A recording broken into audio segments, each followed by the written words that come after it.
दो गुणधर्म कौन कौन से हैं जिनके कारण हमारे चारों ओर कार्बन की विशाल संख्या दिखाई देती है? तो इसमें निम्न दो कारणों से कार्बन यौगिक अधिक संख्या में पाए जाते हैं। पहला है कार्बन परमाणु श्रृंखला, दूसरा कार्बन परमाणु की चतुस्संयोजकता। श्रृंखलन कार्बन परमाणु का विशेष गुण होता है जिसके कारण कार्बन परमाणु सीधी शाखित माने शाखा में या चक्री श्रृंखलाएं बना लेते हैं। चतुस्संयोजकता के कारण कार्बन अपने ही परमाणुओं के साथ एकल द्वियात्रिक बंध बना लेते हैं। उपयुक्त कारणों से कार्बन यौगिक बहुत अधिक संख्या में बनता है और हमारे चारों ओर कार्बन यौगिकों का विशाल संख्या दिखाई देती है।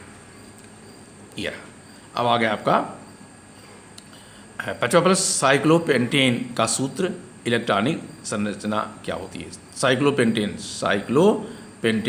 सूत्र है C5H10 अर्थात उसको अणुसूत्र भी कहते हैं।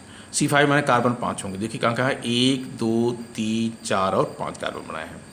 इनके बाहर कार्बन के बाह्यतम कक्ष में 4 इलेक्ट्रॉन होंगे तो सब में 4 दिखेंगे, 1 2 3 और 4। ऐसे ही सब में 1 2 3 4 सब में होंगे। और हाइड्रोजन के बाह्यतम कक्ष में 1 इलेक्ट्रॉन, एक। इस प्रकार कार्बन के एक इलेक्ट्रॉन से हाइड्रोजन जो जुड़े हुए हैं सबसे उनका अपने निकटस्थ हीलियम जो परमाणु क्रमांक है, हीलियम का वो परमाणु संरचना वो प्राप्त कर लेते हैं हाइड्रोजन वाले दो जिले की।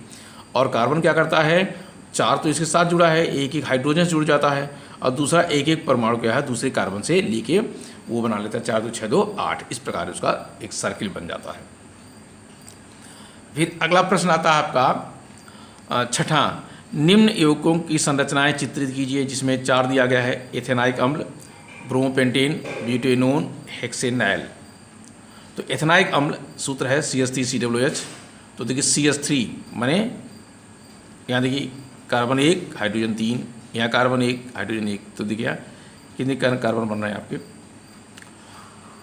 2 कार्बन बने, एक यहाँ, तो कार्बन हाइड्रोजन 3 1 2 3।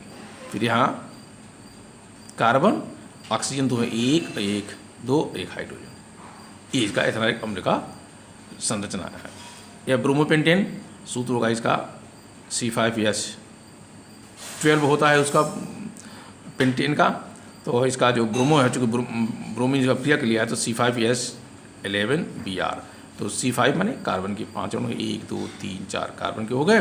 अब इन सब का जो संपर्क हाइड्रोजन से 1 2 3 4 5 6 7 8 9 10 11 हो गए। C5H11 और Br है, एक Br जुड़ गया। इस प्रकार इसका बन गया ब्रोमोपेंटेन का। अगला इसी का पार्ट आता है ब्यूटेनोन। तो ब्यूटेनोन का है C2H5COCH3।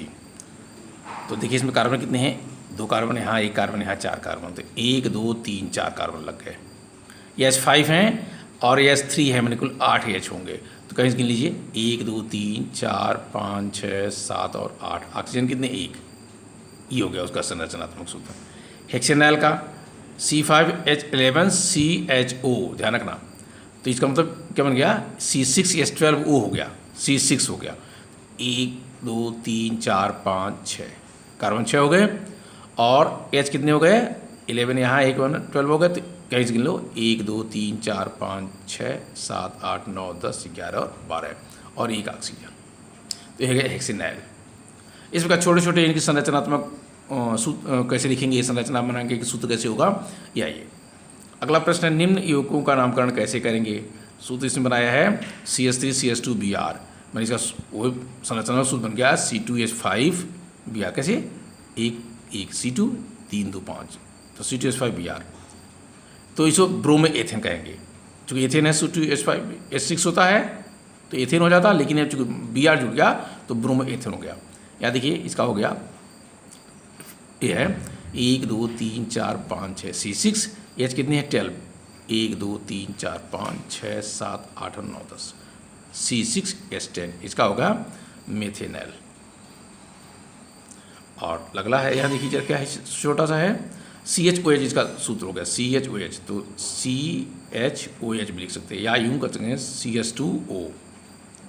ये हो गया आपका, बनेंगे इसमें 2 प्रकार कहेंगे, 1 हेक्साइन या हेक्साइन खाली कह देंगे। और एक प्रश्न इसमें 8वां है, एथेनॉल से एथेनाइक अम्ल में परिवर्तन को ऑक्सीकरण क्रिया क्यों कहते हैं? तो इसका जो उत्तर बन रहा है, जब एथेन एथेनाइक अम्ल में एथेनॉल की अपेक्षा ऑक्सीजन परमाणु अधिक होता है। जब एथेनॉल से एथेनाइक में परिवर्तन करते हैं तो एथेनाइक अम्ल में एथेनॉल की अपेक्षा ऑक्सीजन परमाणु अधिक होता है, 2 हाइड्रोजन परमाणु कम होता है। तो ऑक्सीकरण की परिभाषा है कि ऑक्सीजन की वृद्धि हो और हाइड्रोजन की कमी हो, वो क्रियाएं ऑक्सीकरण कहलाती हैं। तो ठीक यही काम हो रहा है एथेनॉल से। जब एथेनाइक अम्ल में परिवर्तन करते हैं तो एथेनाइक अम्ल में ऑक्सीजन की वृद्धि हो रही है और हाइड्रोजन परमाणु की कमी, इस नाते ऑक्सीकरण अपक्रिया कहलाता है। एक प्रश्न इसका 9वां है, ऑक्सीजन और एथेनाइड के मिश्रण का दहन वेल्डिंग के लिए किया जाता है। जो वेल्डिंग करते हैं उसमें इसका मिश्रण करते हैं। क्या आप बता सकते हैं एथाइन और वायु के मिश्रण का उपयोग क्यों नहीं किया जाता? क्योंकि वायु में नाइट्रोजन या अन्य निष्क्रिय गैसें होती हैं जो एथाइन के दहन हेतु ऑक्सीजन की प्रचुर मात्रा आपूर्ति को बाधित करती हैं। क्योंकि हमें ऑक्सीजन चाहिए जलने के लिए, लेकिन जब वायु के प्रयोग करेंगे तो उसमें नाइट्रोजन होगा और अन्य निष्क्रिय गैसें जो पूर्ण रूप से ऑक्सीजन की प्रवाह को बाधित करेंगी। इसलिए एथाइन के दहन के लिए वायु का उपयोग नहीं करते हैं। इस प्रकार 8-9 प्रश्न हो गए और शेष प्रश्न अगले टर्न पे।